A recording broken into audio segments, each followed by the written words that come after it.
Welcome to Firsts in Fiction, your first stop for learning to write fantastic fiction. I'm your host, Aaron Gansky, author of The Bargain, The Hand of Adonai series, and Who is Harrison Sawyer? That's a new title. Haven't heard that one yet. That's great. I am Molly Jo Riley. I am producer of the First in Fiction podcast, author of the Unemployment Cookbook and the upcoming mystery location novel, NOLA.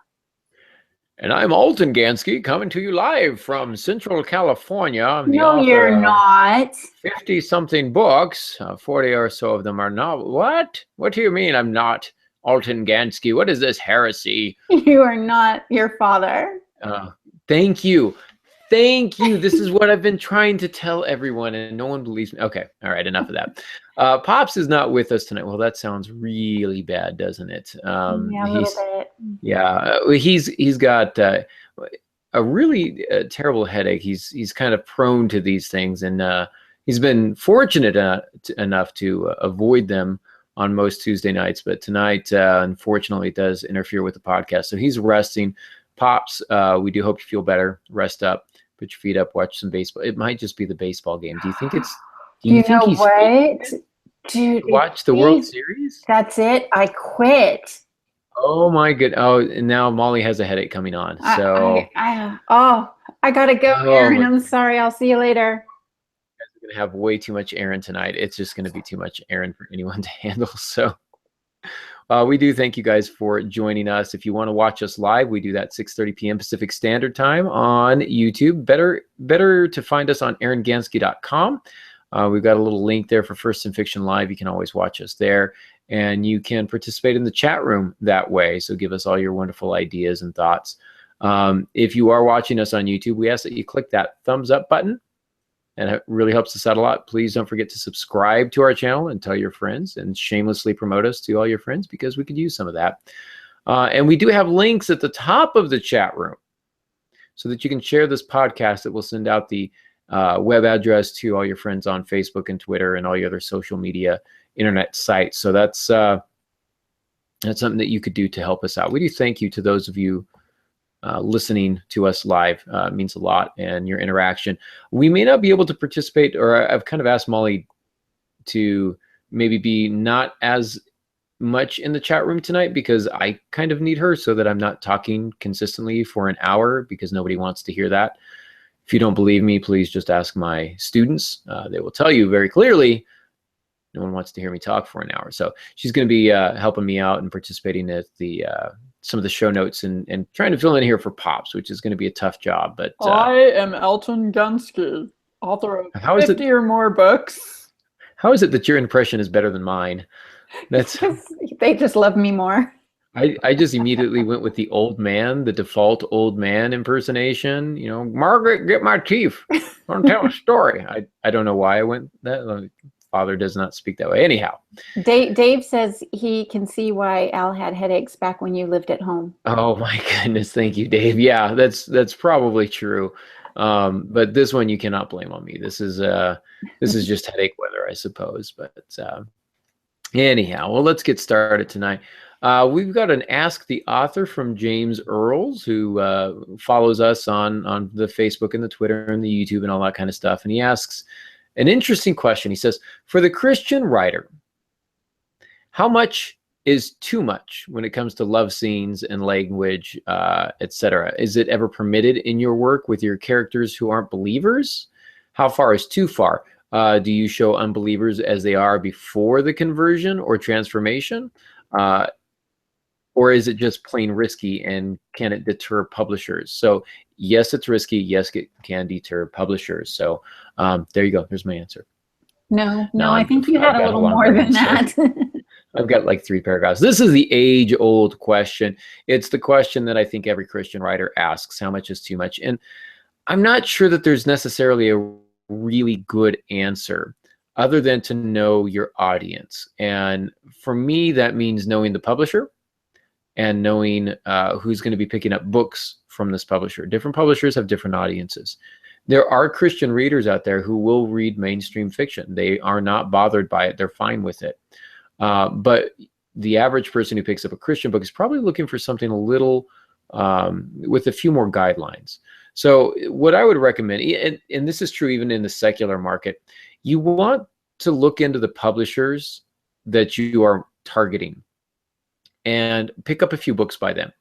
What are they publishing? Are you seeing graphic content in there? If not, maybe you should avoid it. Are you seeing graphic language in there? If not, maybe you should avoid it.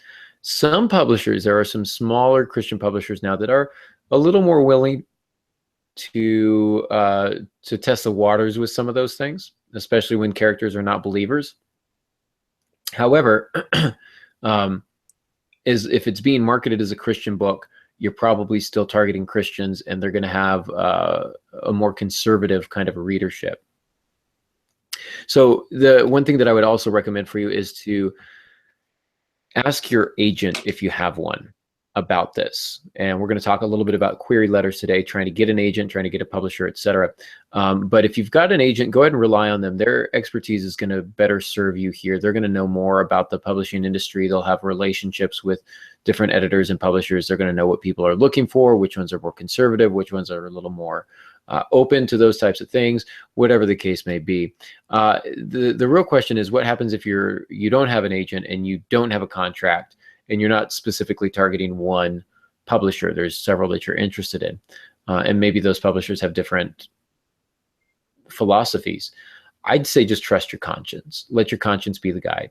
When I was at Antioch, I wrote things that were secular, and the content in them was more reflective of a secular audience. And at some point, while I don't think that the stories were necessarily bad, it was one of those things where I just kind of felt that voice in the back of my head kind of prompted me, like, you could do better than this. What happens if your kids get this one day and read it? How are you going to feel then? And so that was kind of my conscience speaking, the saying, you know what, maybe this is not an avenue that you want to pursue. So I would do that. I would, if you're hearing that voice, maybe dial it back a little bit. And if you're not hearing that, if you feel, content with it, you might be all right. But just understand that if you have an overabundance of language or love scenes, etc., that it can very much turn a conservative publisher away. So do be aware of that. As far as to tell you where the line is, I don't know that there's a specific place. I don't know that there's, you can do A, B, and C, but you can't show X, Y, and Z. That line is a lot more vague and undefined, and it moves from publisher to publisher. So again, kind of do your research is what I would say. Molly, before I read Pop's answer, what would you say? I would say that it is a great question.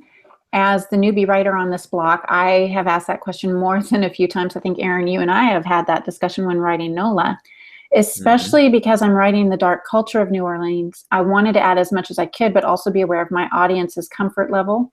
I think the question you need to ask yourself is not necessarily, am I a Christian writer, but is my book Christian fiction?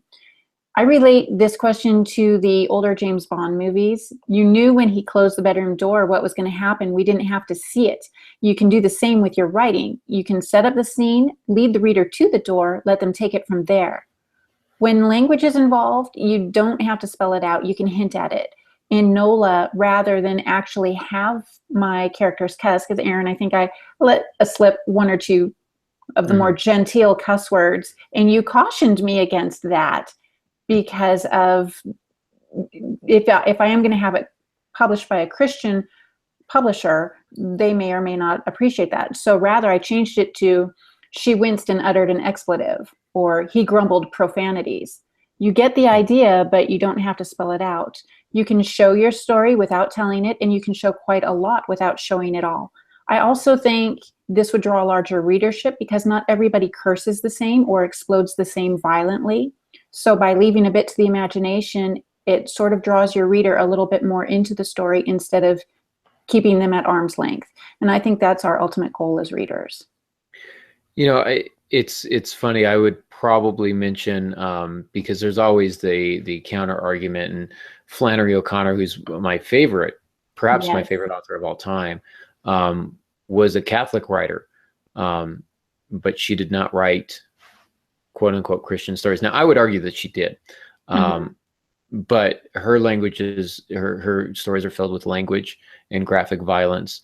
She didn't do a lot of the romantic scenes, shall we say, but there's language all through it, and there's violence all through it. And her contention was that when you're speaking to the hard of hearing, you have to raise your voice. And so when you're writing to a secular audience, you kind of have to dial things up in order to shock them and to draw their attention to what it is that you're saying. She wrote a great book called Mystery and Manners, which I highly suggest every writer own and read thoroughly, especially Christian writers. Absolutely. Yeah, but that being said, she did not have a Christian publisher. She was writing for a secular audience, and I think that's important to note. And when you look at her essays, etc., they are not filled with profanities or violence. They are very eloquent and graceful and gracious, and so she can do both. Pops says, his response, he says, "Oh, the stories I could tell. This is a hot topic in my world." I'm adopting the voice of my father, by the way. I'm just going to read this from the show notes. He says, "Writers in the Christian Booksellers Association wrestle with this all the time. Opinions run deep. The ABA, which is a mainline booksellers and publishers, kind of the secular market, it's not an issue. They're different worlds. The answer rests in knowing your audience. Those who buy Christian books are looking for a safe read, one without cursing and graphic sex. The reader knows all that goes on in our world, but they choose not to read it." In a discussion of this at an author's meeting with a major publisher, someone said such things should be included because it exists in the real world. I commented, "I know there are cockroaches in the real world, but I don't want to see one on my plate." It's not about being puritanical, it's about understanding your audience. Many Christians read secular and mainline books. There's another consideration that is often overlooked. Sometimes offended readers will return a book to the bookstore, unload on the clerk, and then walk away. The book is returned to the publisher, and that costs the publisher a lot of money. Bottom line, know your audience. For the CBA author, avoid gratuitous sex, language, and violence. This is not to say that you can't have any, but you should be more creative. My books always have violence. Wounds has a lot of violence in it. That's the end of my father's comments, but I would also add the bargain. In rereading that years later, there were parts where I was like, oh, wow, I wrote that? Like, that's kind of creepy and chilling, but it wasn't overly graphic. And it kind of goes back to what you're saying, Molly. There are other ways to do it, that you don't have to show a lot. You just have to show enough. The suggestion is oftentimes more provocative than the showing. To contrast that, I read a James Patterson novel once, or at least the first couple of chapters, and it was over the top blood and gore. It was like trying to read a horror novel, but I couldn't even take it seriously.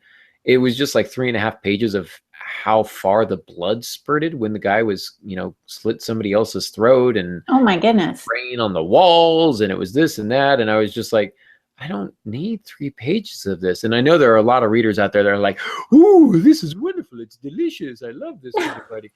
But it's just, it doesn't do anything for me. It feels overdone and over sensationalized and cliche, and it becomes almost comedic at some point from because it seems almost hyperbolic, and it just didn't sit well with me.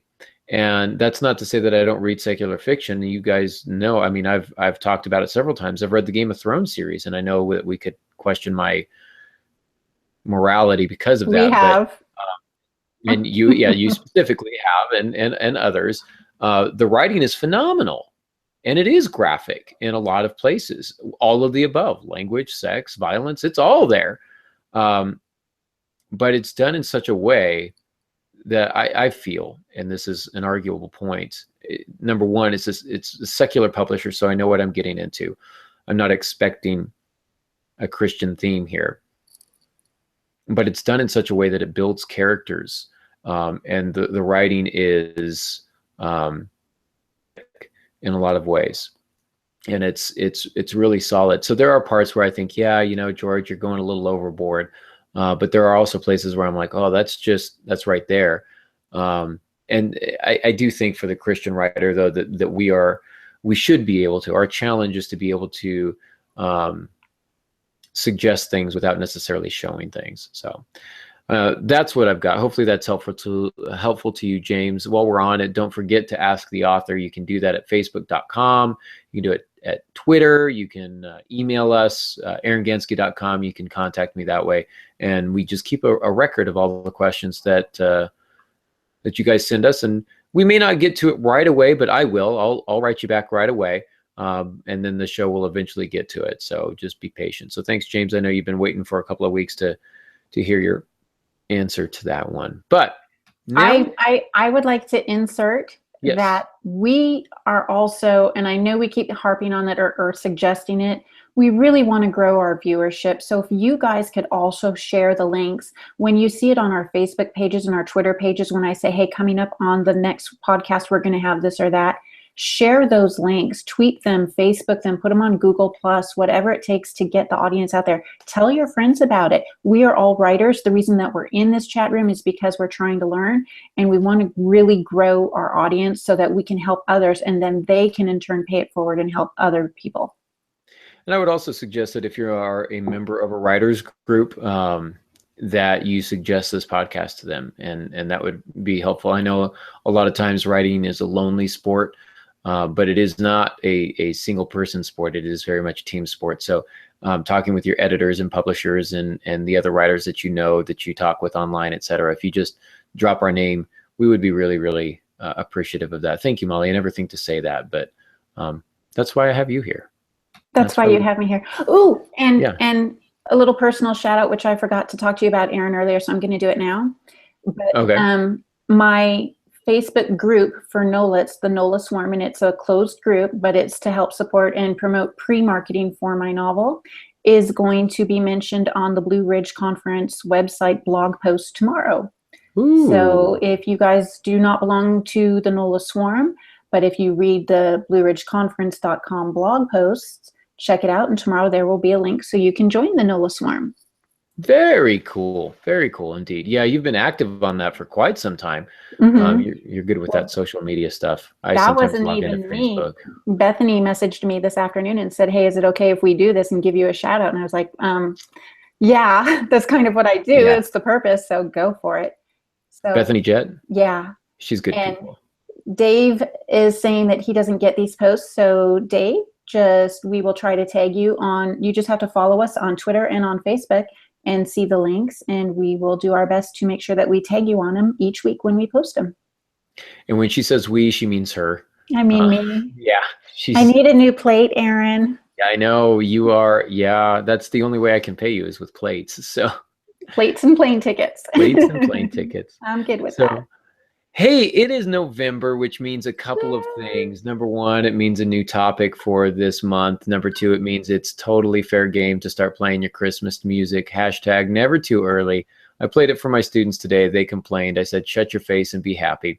Yes. So I'm excited. I love this time of year. Our kids went trick-or-treating last night. And so for me, we're just in the favorite time of my year. And we're going to talk about one of the toughest things in writing, which is not writing novels, but writing about your novels, specifically proposals. Now, it's going to sound interesting because we're not going to necessarily talk about how to write a proposal. We're going to talk about the different elements of writing a proposal. And there are lots of different components to writing it. This week specifically, we're looking at query letters and bios. Challenging topic. So that's what we're going to be looking at over the next 3 weeks, or is it a 5? It's not a 5 Tuesday month, is it? I think we have 2 wild cards in here. So do we have 2 wild cards? Well, for at least the next 3 weeks. I'll let you look at that. At least over the next 3, it is. Look at that, 5 Tuesdays. So at least over the next 3 weeks, we're going to be talking proposals and different elements of proposal. And the thing that's makes this challenging is that it's a completely different kind of writing. Writers. So let's suck it up. Let's get past that. Words are what we do. Just expect a challenge. Being picked up for publication. The first thing we want to do is talk about what a query letter is and what a query letter is not. Aaron, you broke up about 10 seconds of that last 30 seconds. Can you repeat what you just said? Yes. Welcome to the delicious dish. This is our FM voice. Yeah, this is what happens when I don't get a lot of sleep. Hashtag Halloween. All right. We're going to be talking tonight about query letters and bios. We're going to mention what a query letter is and what it is not.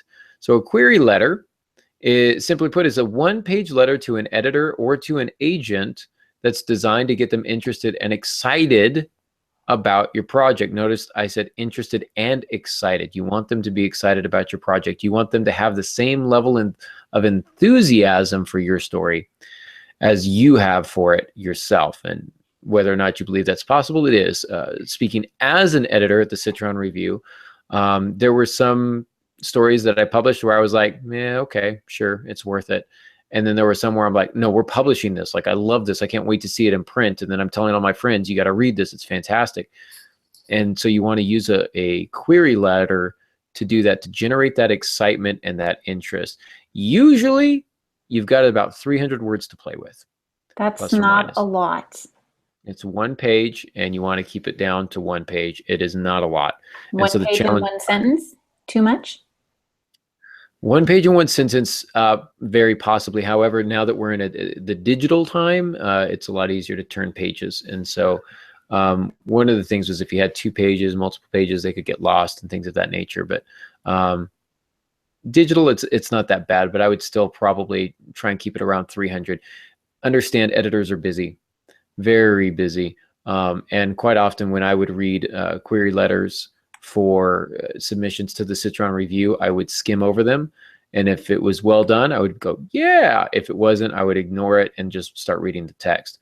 You want, but here's the thing. People have, I don't want to use the term sold me stories because we didn't actually pay, but they've sold me on stories with their query letters. I've read the introduction and I thought, I'm going to publish this piece even before I've even read word 1. And so there is an art to it, and it can be done. And that's really what you're wanting to do. A query letter is not, however, a proposal. It's a short sales sheet of your project. Say it clear, say it quick.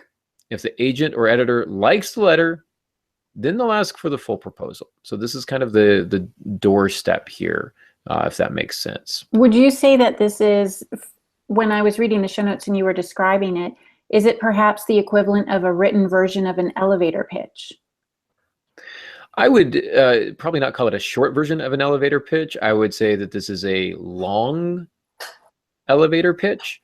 But yes, your elevator pitch will probably be included in some fashion toward the beginning of the query letter. But yeah, it's the same principle at work here. You want to sell them on it. You want to sell them on it quick. You want to get their interest right away.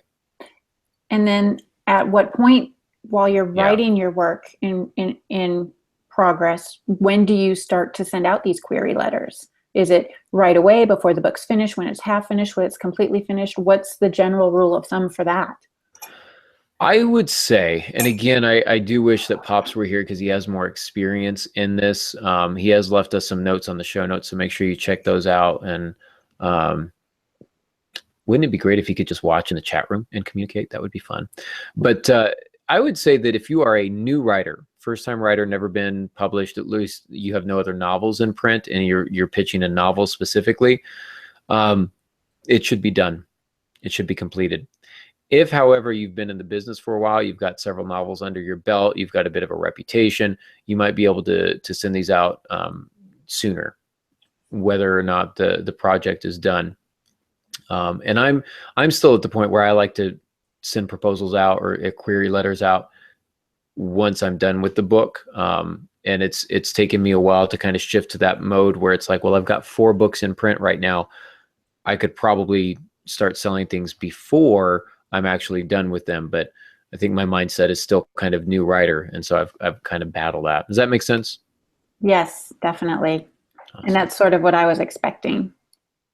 You were expecting me to make sense? I was expecting your answer, and yes, I was expecting that it would make sense. So there you go. It's a 2 for 1. Yeah, I'm just not used to people expecting me to make sense. That's a new sensation for me. Well, you're channeling your dad tonight, so there's a There you little go. bit more reliability happening here. As long as I stick to his words. And when we Mhm. do these show notes, you don't see it when I publish them, but we do different colored fonts so that we know who's supposed to say what and when. And my pops always puts his letters in red. I'm not sure why that is, but I wonder if it's because he thinks, maybe he's got a Jesus complex, where Jesus's words are in red, and so pops is just, I'll put my words in. I don't know. Do you Al, ever if think you're about that? reading, I'm sorry, I didn't see it coming. I couldn't stop him in time. Oh, we tease, we kid. All right, We here. get along well. This is what happens when Pops is not here to defend himself. I am a shameless son. I'm sure he'll get me back eventually. So here are some tips for writing a fantastic query letter. The first thing you want to do is be professional. There's a standard setup for these types of things. You want to learn it. You want to use it. If you're looking for a resource where you can find some good examples, the resource that I pulled very heavily from in designing these show notes was nybookeditors.com, as in New York bookeditors.com, slash 2015/12 slash how to write a darn good query letter. You don't want to write all that down now. It's in the show notes. The link will be there. But New York Book Editors. Pop says, remember the query letter needs to be some of your best writing. It is your sales tool. Every query letter should have two things. So it's got to have something about your project. It's got to have something about you, because you're selling two things. You're selling yourself, but you're also selling your idea. And all of that has to be able to be compacted so that it can fit in one short letter. The purpose of this letter is to open the door to the agent or editor. Your proposal will answer the questions. All you want them to do, this is you knocking. All you Don't you want want the the editor sound or agent effects to do. tonight? Oh, do we not? Yeah, see, if Pops were here, I'd have the sound effects up. But this is us knocking. Okay, knock, knock, knock. And we want the editors or the agent to open the door and say, who's there? And then when they see you, go, ooh, pretty. When they look at you through the little spy hole, you know what I'm saying? And see your distorted face and go, oh, that's beautiful. I'd like to let you in. That's what this is. This is the knocking on the door. Am I working too hard for this analogy? No. Am I stretching it too No, much? actually, it makes a lot of sense. Again, oh my gosh. I won't let it go to my head. So somebody save us. I know, right? So here's how to do it. The first the hook. This is where the success of your letter really hangs in the balance. It's either going to get them or it's not. If it gets them, great. If it's not, so much, it's probably not going to get them later. We call it the hook, like fishing terms. Like you want to grab them, hook them so that they can't get away, and just bring them in. So you want to begin with your hook. This is going to be, as you said, Molly Jo, this is the elevator pitch. It's going to be short. It's going to be to the point. It's going to get to the meat, to the heart. It's going to give them a taste of the central conflict of the novel. So here's some examples. Imagine you've been asked to complete an autobiography started by your murdered, estranged son. Now imagine that you might be the next one dead. Dun, dun, dun. Dun, dun, dun. And if you didn't recognize that, that's from Harrison Sawyer. Who is Harrison Sawyer? And I'm not sure that's like the greatest example, but hopefully it will give you enough. Oliver's always been too smart for his own good, but even he can't figure out how he and his friends ended up inside of a video game. So there we get a little bit of a character, and that's obviously for the book of things to come. This is your sizzle, okay? You ever been to a Mexican restaurant where they sell fajitas? Yes. Right? And then you hear it. You hear them bring out the plate. And you go, ah. Right? You know why they do that, right? Because everybody hears the sizzle. Yes. Right? And what is it that marketers say? Sell the sizzle, not the steak.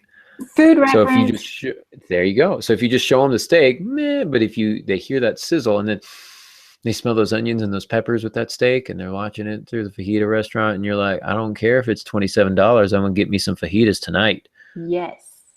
See, this is why I should not ever podcast while I'm hungry. So you want to sell the sizzle, not necessarily the whole thing, just the sizzle of it. Be as unforgettable as possible. This is really going to set the tone for the rest of your letter. It's going to set the tone for what project you have.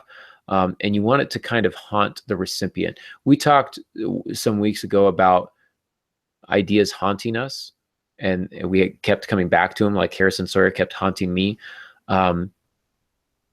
If you want to find what it is that's haunting you about your project, and see if you can put that into some words to haunt the editor.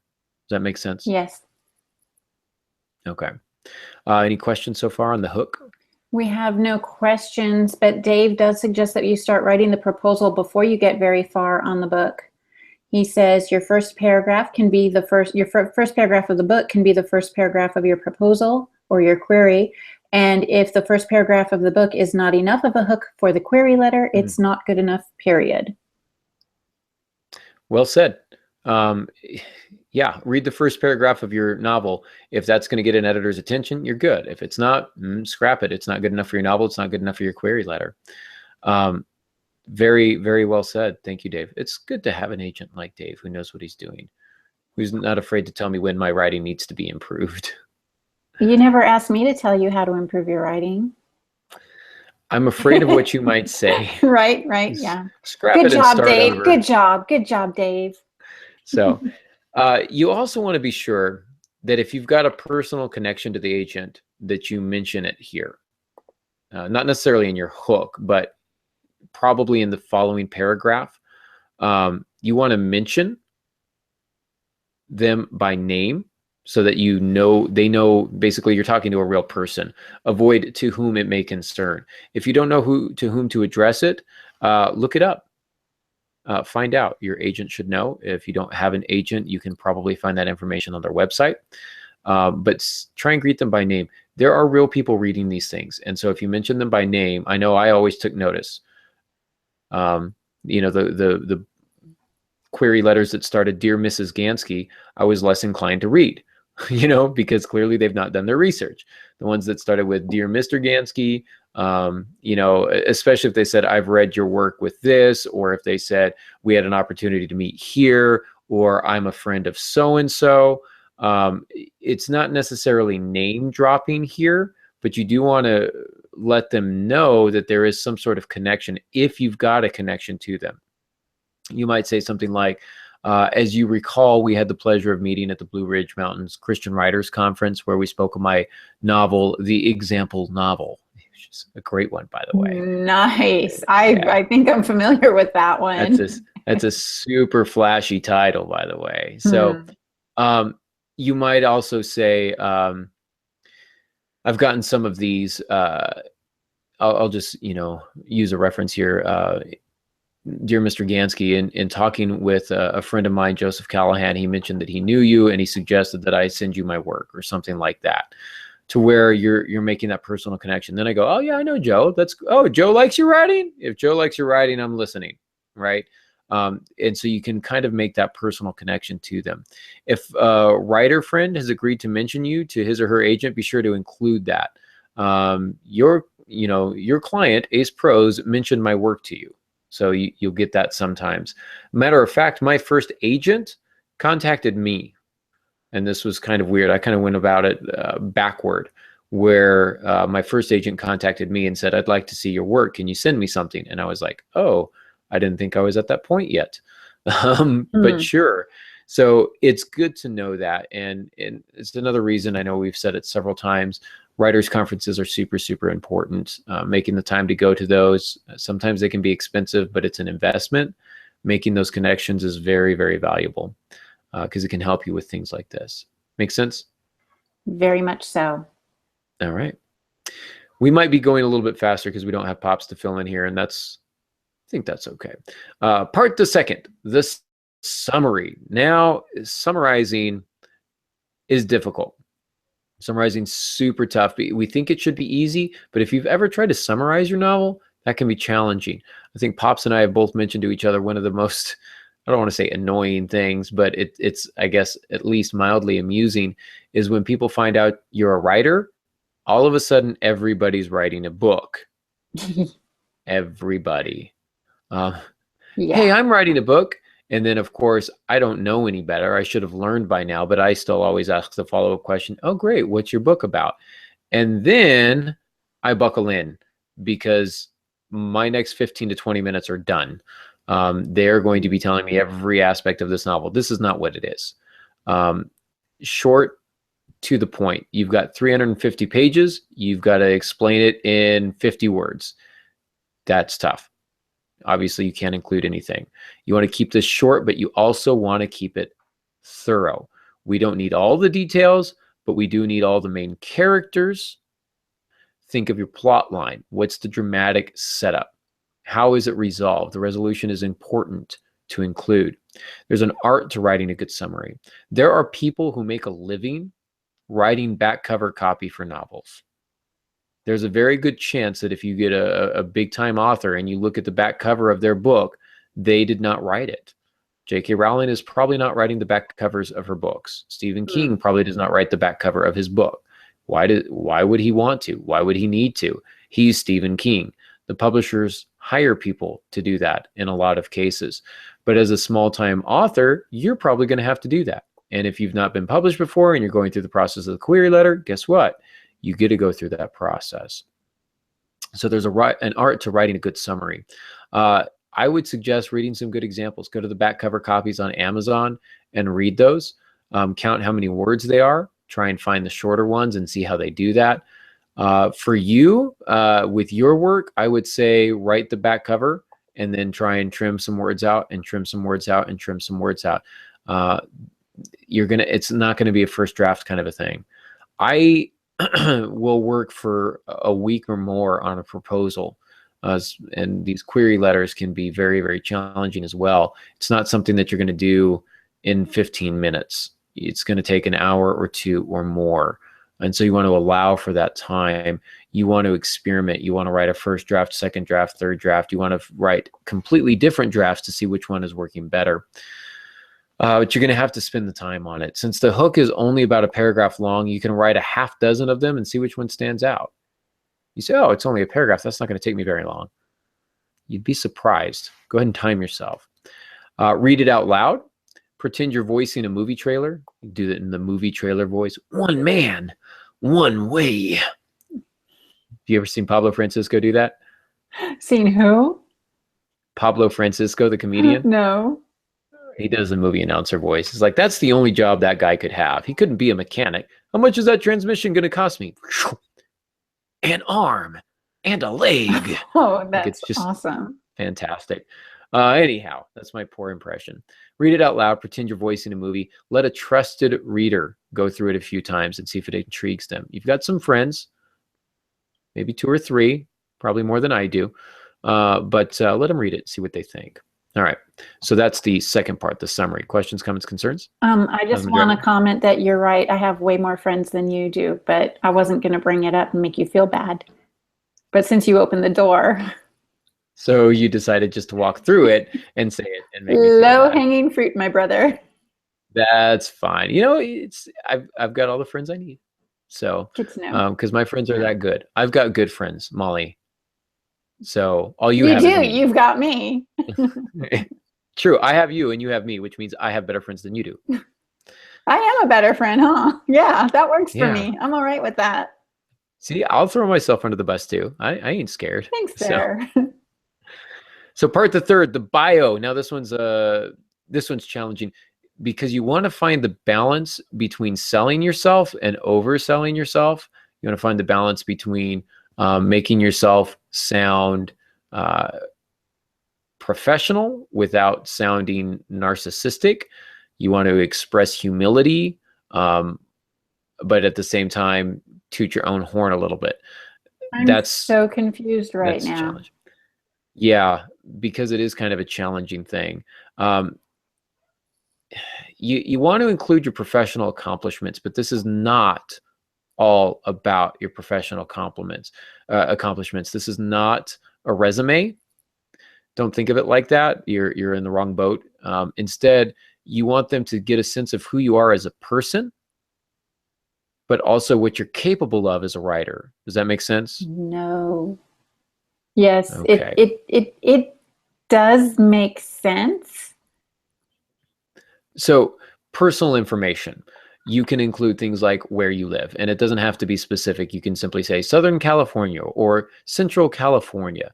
Mention what you do for a living if you do something other than writing, and most of us are going to be bivocational for a while, at least until we hit it big, which, for me is probably just a matter of weeks, right? Don't you think? I'm I sure I'm going to thought be you a hit it bestseller big next week. last week, but December 3rd is really going to Well, make or break you. That's when you have your big book signing. that is, oh, you worked that in so smoothly. That's why he pays me in plates, folks. Oh, you need to drop that mic, but not really, because it would be loud. But Should I give wow, it a yeah, try? December 3rd. Yeah, No.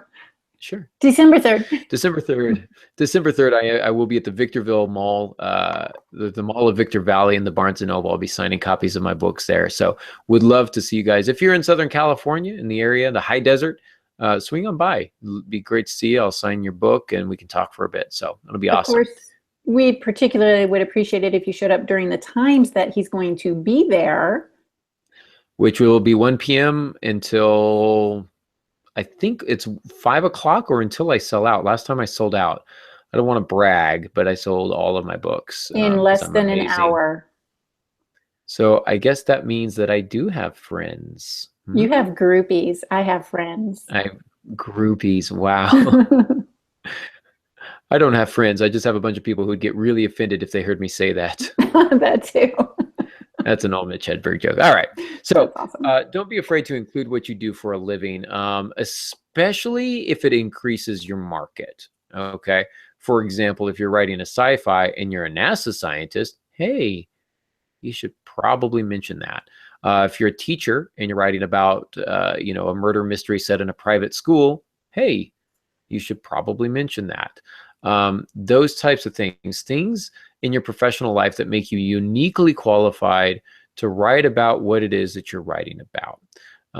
And that will help. So a little bit of your professional life, a little bit of your personal life. Don't be afraid to include something like a hobby. Just to don't list all of them, but maybe just one hobby, especially if it pertains to what you're writing. The important thing is that you don't want to veer off the point in the bio. You really want it to make you look as good as possible. I think that I take out the I think. You need to include your publishing history. You don't have to list every single book you've ever published, but if you've only published one or two, put it in. Okay. If you've published some short stories, put those in. But at some point, it's not, like I say, a resume. It's not a CV. You're not doing a bullet list of everything. You just don't have the time or the space. So call attention to the most successful book or books that you have. Or as Pops does now, says he's the author of over 50 books, 40 of them novels, whatever the case may be, to show he's not going to list them all, guys. He just doesn't have the time. He might say including Wounds and the best-selling novel, the J.D. Stanton Mysteries, or something like that.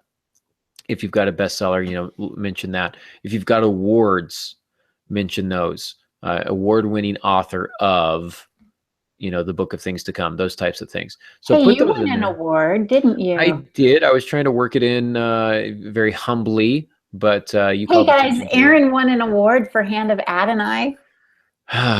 Well, I'm going to submit book 2. We'll see if I win it. Hey guys, Aaron's going to win another award for Hand of Adonai. Let's not count our chickens before they're hatched. So I was very blessed to have won that award. I was very humbled.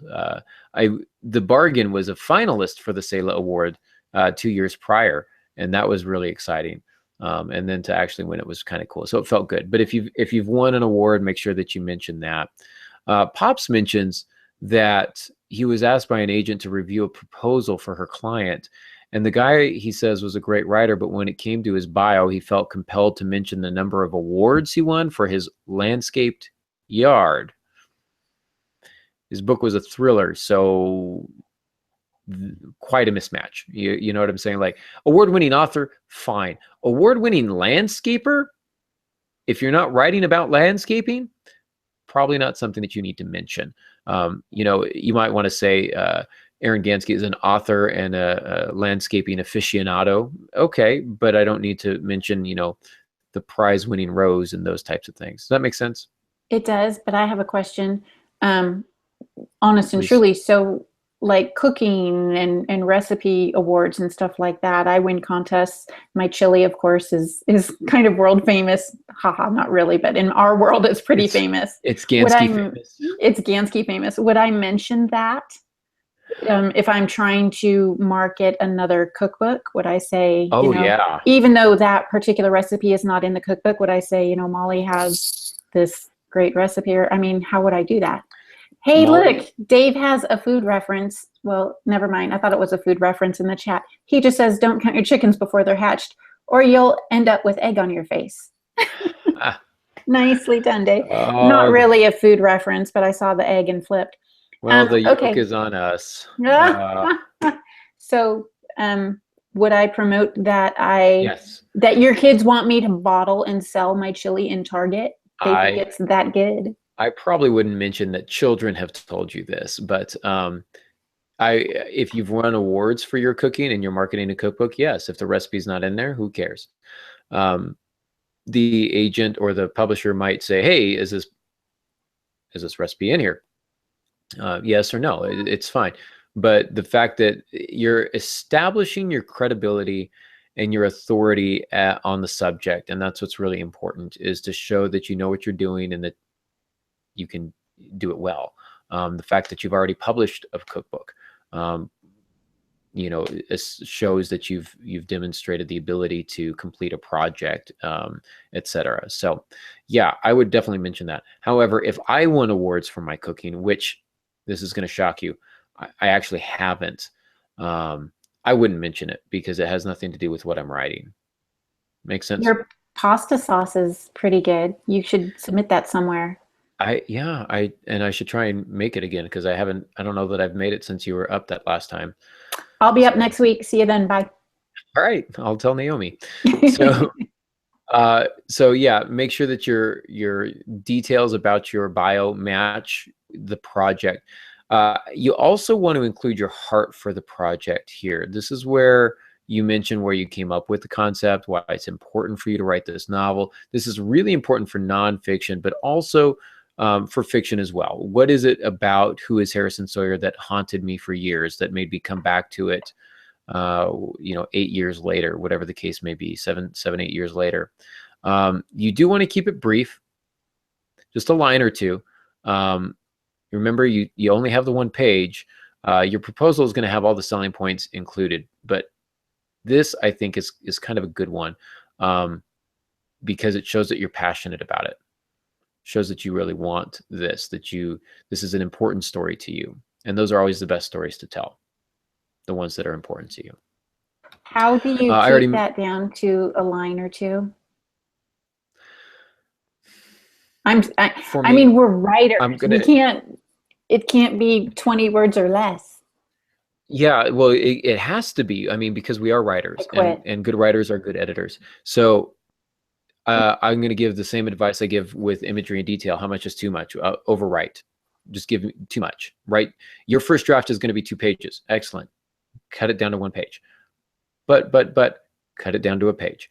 You don't need 5 or 6 descriptions. In terms of your heart for it, write a paragraph and then find the 1 or 2 lines that mean the most. For Harrison Sawyer, just off the top of my head, I would say, I've had a heart to write this novel as, for me, it's a story of redemption, a father's redemption, putting him back in the good graces of his deceased son or something like that.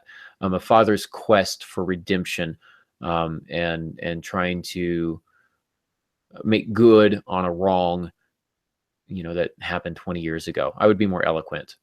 I don't feel eloquent tonight. I feel tired tonight. But you get the point. I would find 1 or 2 of those lines, and that's what I would include, not the whole thing. Does that make sense? Yes, it does, definitely. Okay, hooray. So publishing history, include that. Professional experience in the industry.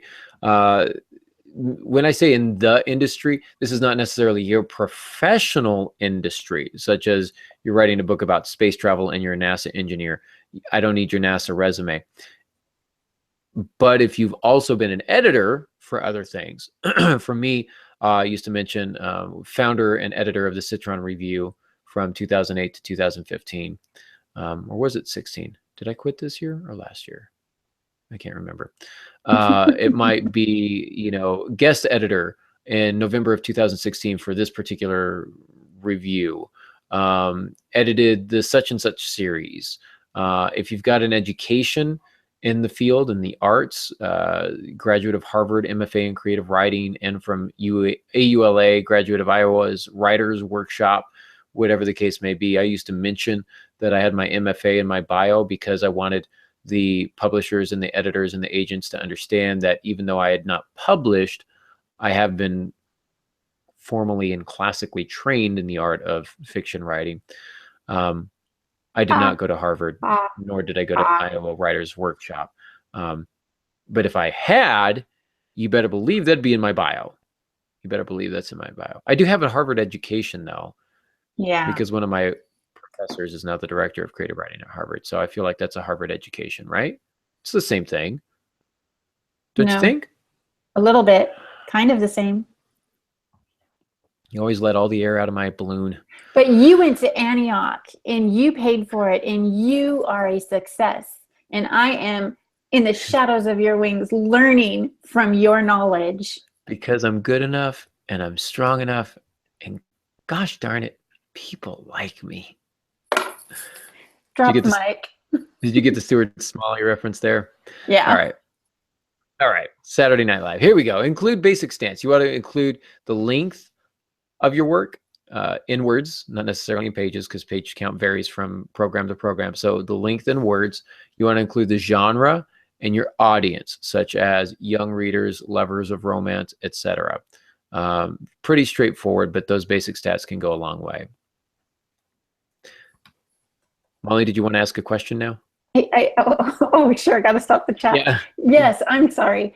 My question is, can we have more than one genre or audience? For example, Christian women, romance, and mystery readers. If yes, how many is too many? And if not, how do you decide on just one? Yes, you can include multiple genres. I think that's okay. As a matter of fact, most of mine are. I usually threw the term literary in with mine, like a literary thriller conspiracy. Why? Like Harrison. With the bargain, I threw it in because it is kind of a literary kind of a work, very character driven, very kind of philosophical, introspective, etc. And so I believe I called that like a literary suspense, contemporary suspense is what I called it, because that's kind of where I came from. With Harrison Sawyer, I call it a conspiracy thriller, something like that. So yeah, you can kind of mix and match with the genre. YA fantasy, because young adult just simply means you can still have a genre within that. But I would say that you're probably not going to necessarily have multiple audiences. You're probably going to have one dominant audience, and every writer feels like their book is going to be loved by everyone, but the reality is not so. Shut up. I love The Bargain, and I love everything that I've written, but I've got a special place in my heart for The Bargain, my first novel. I believe it's just a really quality work. But if my kids picked it up, they would be bored to tears. Like my actual children, my biological children, it's not for them. They're kids. They're not reading it, obviously. So it's written for adults. It's told from a male's perspective. So males are going to be predominantly more interested in reading it. However, women have read it and enjoyed it and loved it. I've had I've had elderly women read it and love it. I've had young men read it and love it. I've had teenagers read it and love it. But they're not the ones that are necessarily going out and actively buying it. With the audience, you want to ask yourself, who is most likely to buy this? What's the demographic that's most likely to buy this? And it's going to generally be one gender or the other, and it's typically going to be one particular age range, and it's typically going to be readers who enjoy books like insert novels here.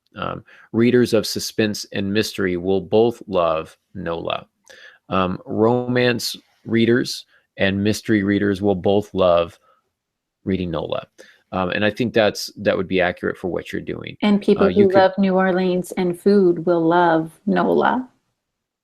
Agreed, but they're probably not picking up your book. The ones that are more interested are probably going to be the suspense romance type readers. That's true. They will, however, pick up the Aaron Gansky inspired NOLA companion cookbook. Ooh, the Aaron Gansky. Did I inspire that? That was your idea. You I said, am putting that on my bio.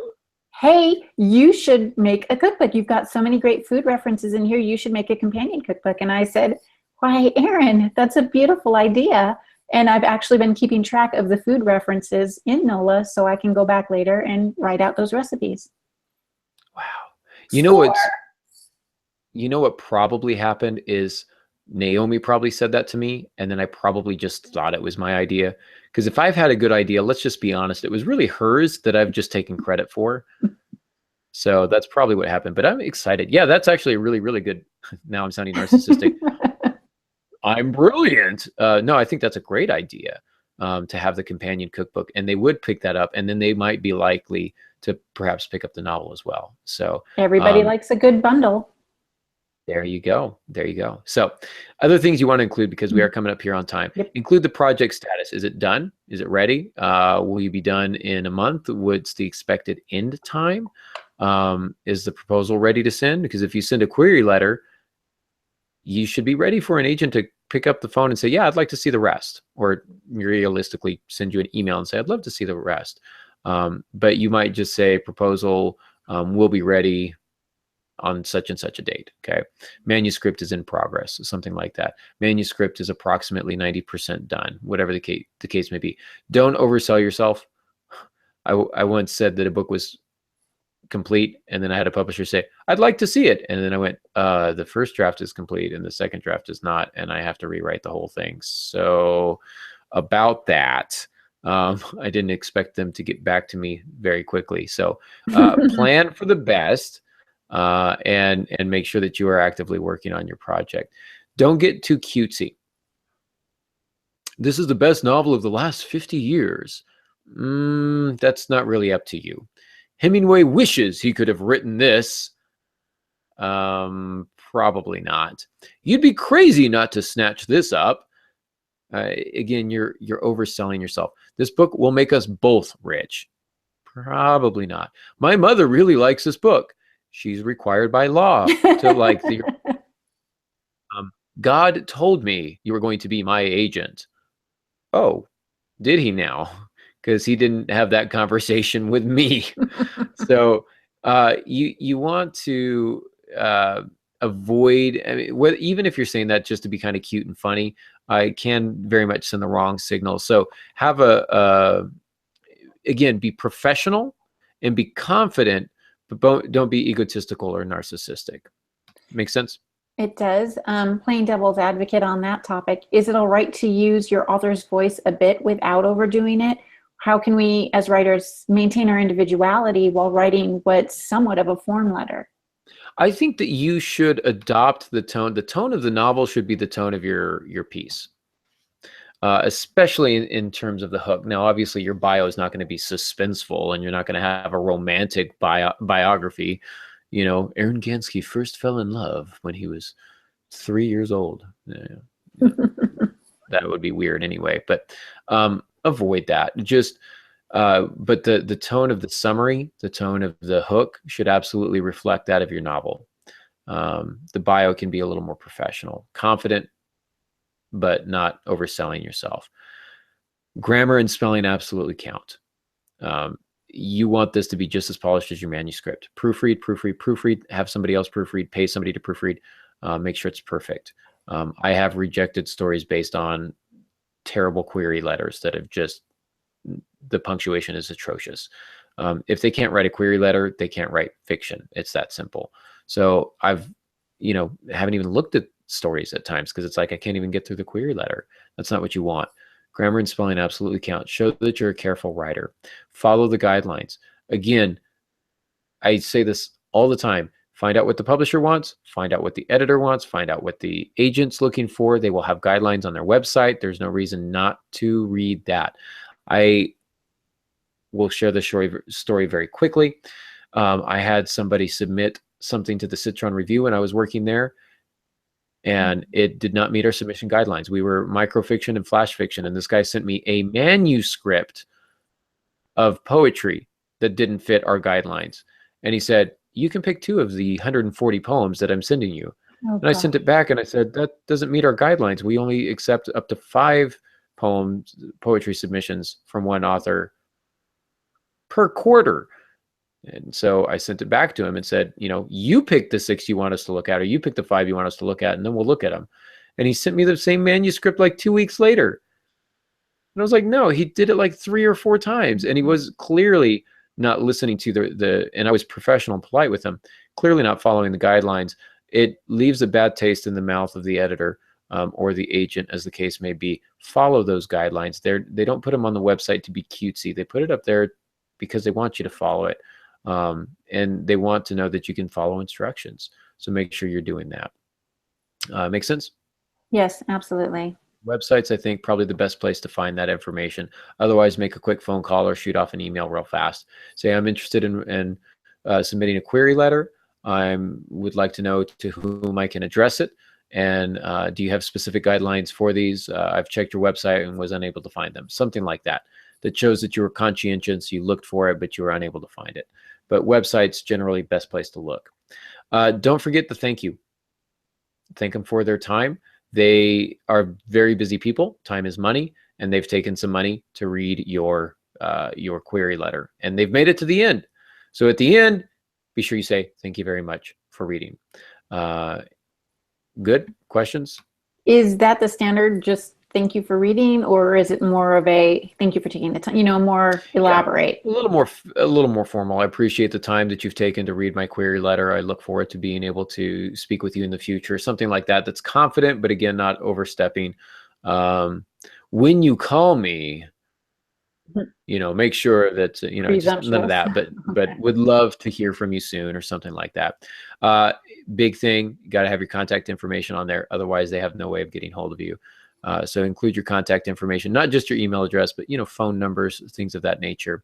Website, if you've got that. Don't forget, if you're doing this snail mail, self-addressed stamped envelope, okay, so that they can get back to you easily. Don't forget to check the agent's website for any special requirements. We've already mentioned that. And then I've included some links, which I'm not going to go over because you guys can see them in the show notes, but some example query letters and some other blog posts on this particular topic. So, Molly, any questions from you and or from the chat room? We do not really have any questions. We had a great active chat room tonight. We had Andy and Dave and Jacqueline all in there. And at one point, Dave is hilarious. Jacqueline says that we crack her up when we started talking about chili. Now it's been required of me to make chili when we get to Blue Ridge so everybody can taste it. So people bring your crock pots and we'll make a Target run and we'll buy the ingredients and we'll do it. We'll have a chili party. I will hopefully have a car. I should be able to drive into town. Yeah, that sounds great. Dave says Aaron is an acquired taste. And then he later says, again, in quotes, Aaron is acquired taste is a food reference if you're Hannibal Lecter. Yes. Nicely done, Dave. And we were just chatting back and forth. It was a lot of fun. Dave he says he's got threatened that God would deal with him if he didn't publish a book. Oh. So there you go. That's a good one. Right? That's fantastic. Real quick, Dave, you mentioned at the end of the cast in the chat room last week that you'd written a book on this. Let's see if we can dig that up and give you a quick shout out, because I know it's not often you get to say that this guy wrote the book on the subject, but my agent wrote the book on the subject. And so in addition to the, maybe if Dave sends you the information real quick. It is a Christian's Writer's Guide to the Book Proposal by Dave Fessenden. Let's get a link for that. I'll try and do that maybe after the show, an Amazon link for that. Yeah. And put that in the show notes as well. Looking it up right now. Hopefully he'll get some click-throughs from that. But I do know that apparently there's some sort of important game going on today. So no spoilers, please. And I looked at my phone and I just didn't want to see what I saw. So we need to wrap this up so I can get in front of the TV. I just don't understand why it's not like it's a sport. It's just baseball. So I can't deal with you right now. I can't even. No chili for Aaron. Pops isn't here. I can't badmouth baseball with Pops not here. I mean, why does he like baseball? Where's the fun in that? He likes baseball, He's right? Baseball. That's why. I still think that he's faking the headache so he can watch the World Series. So yeah, that's what I say, but we'll see. But yeah, all right. Well, I think that's about it. So you guys know where to find us, aarongansky.com, franklymydearmojo.com. You can find Pops at altongansky.com. Don't forget to ask the author. And until next week, thank you all so much for listening. And until next week, good ride.